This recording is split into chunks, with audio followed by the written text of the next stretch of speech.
La Pool Art Fair a débuté en 2004 à New York et on a eu plusieurs éditions. C'est un salon à New York qui a fonctionné de façon assez fluide parce que c'est un salon qui ne demandait pas beaucoup d'argent et il y a une grande quantité d'artistes qui sont intéressés d'exposer leurs œuvres, donc c'était pas simple, mais disons que c'était une opération sympathique. J'ai eu une fille en 2013 en Guadeloupe et donc j'ai commencé à passer plus de temps en Guadeloupe. Mais je savais déjà que je savais aussi que je voulais passer plus de temps en Guadeloupe parce que je n'ai jamais vraiment voulu finir mes jours à New York. Et j'ai jamais vraiment quitté la Guadeloupe complètement. J'ai toujours exposé régulièrement et même quand on n'avait pas Pool Art Fair en Guadeloupe, j'invitais régulièrement les artistes de Guadeloupe à venir exposer à New York. Et donc il y a toujours eu cette relation. Mais quand on a ouvert Pool Art Fair la première année en 2009, on faisait un petit peu les deux. Et en Guadeloupe, il y a eu deux choses. La première, c'est l'implication de Pierre Saint-Luce dès la deuxième édition. Enfin, dès la première édition, il m'a acheté une œuvre importante. Il m'a acheté toute la série du Code Noir. Donc c'est 50 tableaux, c'est petit tableau, mais quand même une cinquantaine de tableaux. Donc il a fait l'acquisition de ça. Et la deuxième année, il a invité la Pool Art Fair dans son établissement qui venait d'ouvrir à Bouillante. Alors c'était un peu un challenge de faire une exposition de grande ampleur à Bouillante, mais les gens sont venus et tout le monde était content. Ça s'est très bien fait. Et après ça, on a été invité à faire l'exposition à l'hôtel Fleur d'Épée. La directrice de développement à l'époque cherchait un projet pour développer son hôtel. Et donc ils nous ont invités, on a fait 2 éditions à l'hôtel Fleur d'Épée. Et après ça, on a été invité par le port à faire l'exposition au Hall 4, au Terminal 4. Et donc du coup, ça a évolué comme ça, petit à petit. Mais j'avais pas tellement de doutes, disons, parce que j'avais déjà l'expérience de New York. Et on faisait Pool Art Fair à New York, on faisait aussi une autre foire qui s'appelait Diva, qui était une foire d'art numérique. Et donc j'avais l'expérience de ce qu'un salon pouvait faire et de l'importance que ça pouvait avoir dans un territoire, sur un territoire. Et donc le salon a évolué comme ça, mais c'est sûr qu'il a pris sa forme, disons, plus d'un salon légitime au bout de quelques années dans le terminal de croisière du port.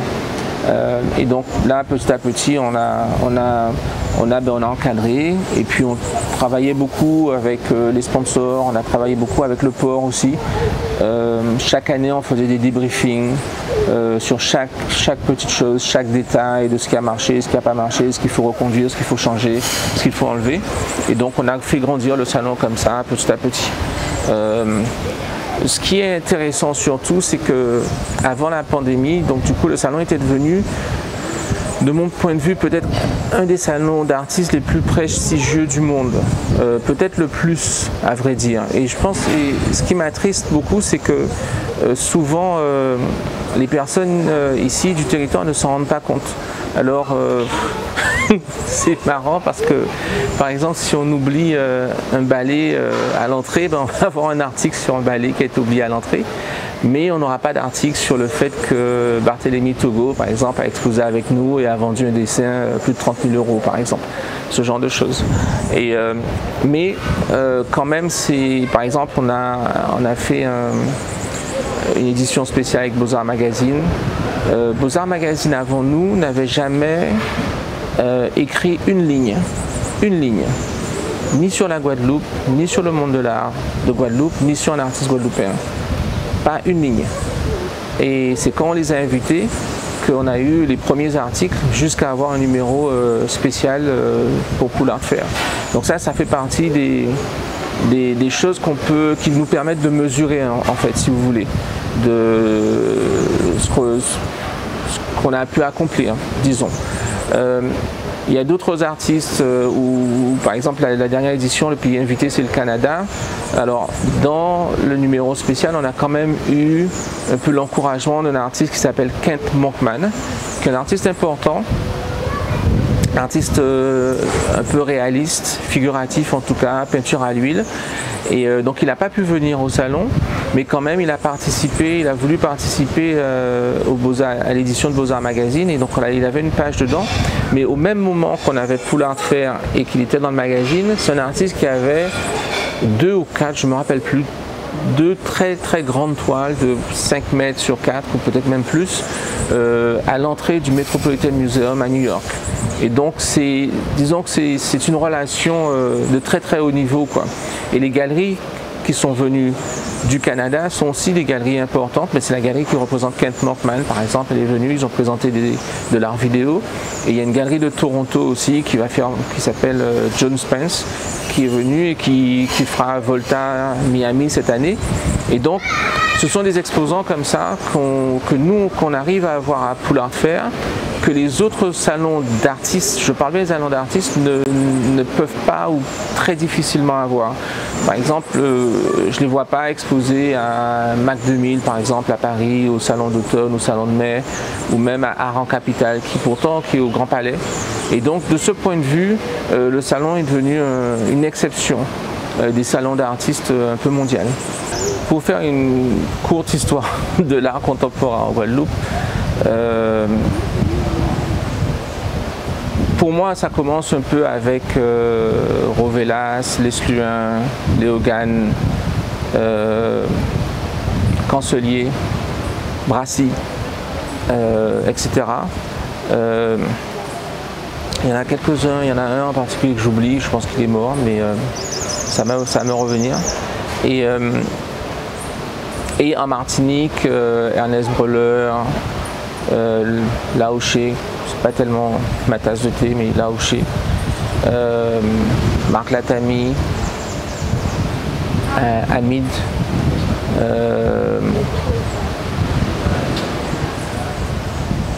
Bénard, il y a un gars qui s'appelait Bénard qui faisait des tableaux qui s'ouvraient.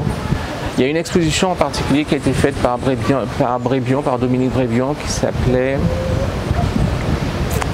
j'oublie le nom de l'expo, très très bonne exposition, mais qui m'a marqué parce que c'était les débuts de mes années d'étudiant, qui était au fort Fleur d'Épée, non pas Fort Fleur d'Épée, au fort d'Euzé, le fort de France, des choses comme ça. Et pour moi c'est un petit peu ça le début. Je sais que Rovelas et puis il y a eu un symposium d'artistes aussi, fait par le maire de Lamentin. Donc ces choses-là ont structuré, ont un peu mis le feu, on peut allumer pour moi la scène de l'art. Je ne sais pas ce qui se passe avant, mais j'ai pas de livre, à part l'anthologie de la peinture en Guadeloupe. Il y a quelques œuvres d'artistes qu'on regarde, mais avec lesquelles je ne vois pas de lien. Je peux pas dire qu'il y a une continuité ou une relation, disons, de maître à élève, ou une relation de continuité, ouais, entre les artistes d'avant et cette génération de Léo Gane, Cancelier, etc. Et donc voilà, donc ça c'est ça. Et puis je pense que la première chose qui a fait avancer, évoluer l'art contemporain en Guadeloupe, c'est l'école d'art de Martinique, où les artistes, où les élèves, les étudiants guadeloupéens se sont retrouvés en position défavorable mais favorable pour l'art. C'est-à-dire que la même position dans laquelle j'étais, c'est-à-dire que quand on est en Martinique, quand on est guadeloupéen en Martinique, bien, on n'a pas le poids de la famille et le poids des amis, on n'a pas le poids social, on a juste nous et nous. Et donc ça permet, de mon point de vue, une certaine liberté d'action, mais aussi une liberté de temps, puisqu'on n'a rien d'autre à faire que de peindre, quoi. Et donc, d'une part, et d'autre part, peut-être qu'il y a quelque chose chez les artistes guadeloupéens qui font que on a, je veux dire, un truc qui est difficile à dire, mais force est de constater, disons, qu'à l'école d'art de Martinique, les Guadeloupéens ont toujours dominé en fait la scène. Et dominer, c'est vraiment le mot, quoi. Je veux dire, voilà. Et donc ça, l'école d'art a permis ça. Ma mère avec la galerie d'art a permis aussi de faire pas mal d'expositions. Et ce qui a vraiment tout fait exploser, honnêtement, je pense que c'est une combinaison. C'est la venue pour nous de frères indépendants. Enfin, c'est nous quand on est arrivé avec nos multiples projets en Guadeloupe à partir de 2009. Et aussi le fait qu'on ait eu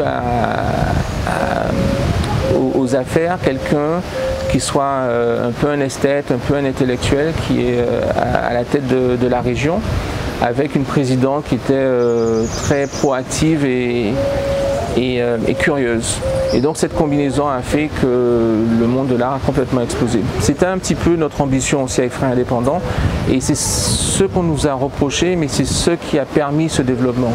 C'est-à-dire que le fait qu'on ait ces galeries, on avait 2 galeries, on avait le prix Gros Vélas et aussi la Poule Art Fair. Et donc ça permettait à un maximum de talents de pouvoir s'exprimer. Et c'est en permettant aux talents de s'exprimer qu'ils peuvent arriver à faire quelque chose et à exister, et que le maximum puisse exister. Et donc plus on a de talents dans la ville, eh bien, plus les plus talentueux peuvent grandir, plus aussi le public peut être appelé et invité à réfléchir et à regarder les œuvres d'art et à se poser des questions et à échanger. Mais si on n'a pas ça, ça ne peut pas évoluer. Et donc c'est ce qui a fait qu'on a eu cette explosion à partir de 2009 jusqu'à à peu près aujourd'hui. Mais je dois dire que la nouvelle gouvernance a un peu détruit le monde de la culture de façon assez dramatique. Et aujourd'hui, avec la pandémie en plus, on est face à un vrai danger de récession culturelle. La politique culturelle en Guadeloupe, comme je l'ai dit tout à l'heure, c'est à partir de 2009, un petit peu avant, la politique culturelle était une vraie politique de développement avec une vision. De toute façon, les faits sont là, il suffit de regarder qu'est-ce qui sort de cette politique ou de cette gouvernance. Qu'on veuille ou non, on a l'anthologie de la peinture en Guadeloupe.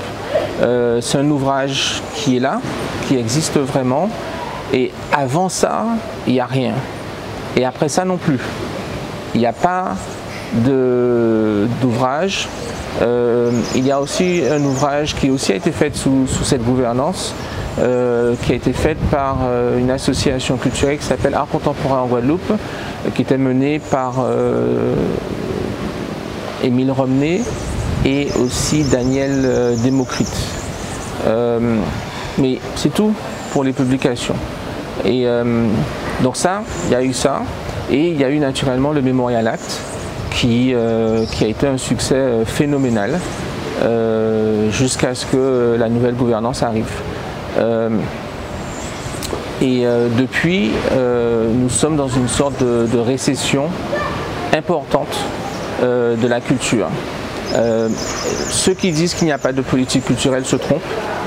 Il y a une politique culturelle, mais je pense que c'est une politique culturelle qui a l'ambition simplement d'utiliser la culture à des fins non seulement politiques, ce qui est un petit peu normal, c'est-à-dire que je pense que le politique, quand il arrive, il veut que sa politique voit le jour. Donc c'est pas forcément étonnant que la culture soit un peu au service de la politique, dans le sens où d'une idée politique, d'un idéal, disons, politique.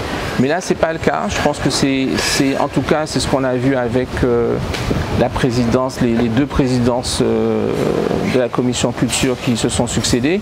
Ce sont des politiques qui semblent asservir la culture et les artistes à des ambitions de politique personnelle.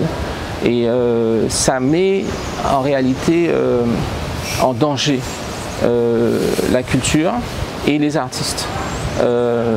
Et malheureusement, on a le sentiment qu'il se passe un petit peu la même chose, mais pas sur le plan politique, parce que c'est sur le plan politique on peut comprendre, mais c'est un petit peu moins dangereux parce que les politiques changent et ils sont un peu obligés d'écouter le peuple. Mais on a un problème plus important au niveau du département où là ce sont les administratifs qui aussi semblent avoir une sorte de politique qui est une politique dirigée et qui ne va pas dans un sens logique du développement de l'art contemporain de façon uniforme en Guadeloupe. Et le résultat, c'est ce qu'on peut regarder et remarquer. Par exemple, on a un Memorial Act qui est à l'arrêt. C'est une catastrophe parce que c'est un outil qui quand même a coûté 150 millions de dollars, enfin 150 millions d'euros, et qui coûte plusieurs millions d'euros juste en frais de fonctionnement à l'année, quoi. Et il est à l'arrêt. Donc c'est une perte d'argent, d'énergie, mais aussi humaine. Mais le pire, c'est que je ne sais pas comment on va faire pour rattraper ça, mais ça crée aussi, je pense, une sorte de découragement de l'ensemble des personnes qui sont autour de tout ça. Ça, c'est ça. Et la deuxième chose, au niveau du département, et ça, ce ne sont pas les politiques, ça vient directement de la direction des affaires culturelles du département. Il y a aussi des échecs qui sont monumentaux.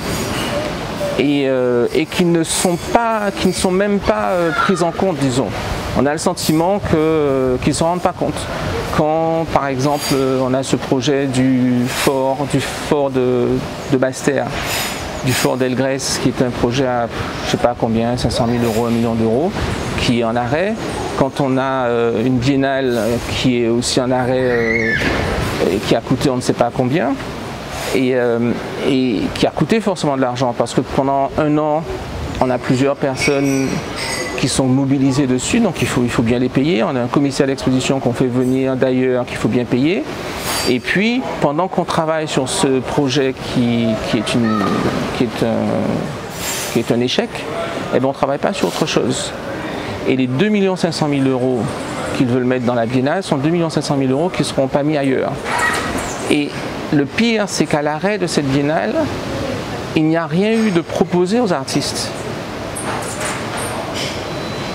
Et donc, ces deux choses-là font que la culture en Guadeloupe est en danger. Et donc, il faut, du côté de la région, il faut qu'il y ait une prise de conscience sérieuse de la part du nouveau président, de la nouvelle présidente de la commission culture. Et au niveau du département, il faut un changement important au niveau de la direction des affaires culturelles. Sans ça, on va continuer à aller, on va rentrer en récession culturelle.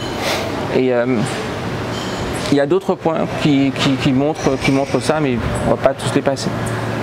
Si on devait me demander, si la réponse devait être oui ou non, c'est-à-dire est-ce qu'il faut une biennale en Guadeloupe ou pas, je serais bien en peine de répondre. Mais il y a beaucoup d'autres questions qui peuvent se poser. Par exemple, pourquoi est-ce qu'ils font cette biennale? Ou elle, parce qu'en fait,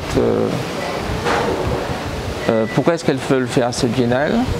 Et que ça soit clairement exprimé et que peut-être on puisse en discuter, quoi, les vraies raisons. Comment est-ce qu'elles pensent y arriver? Par quels moyens? Et y compris quelles sont les compétences qui sont au travail dans cette biennale.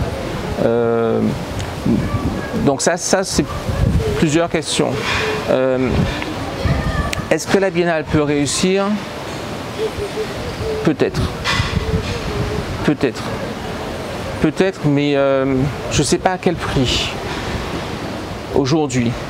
Parce que je pense que ça prendra une volonté politique farouche et ça coûtera probablement trop cher politiquement au prochain président, à la prochaine présidente du département.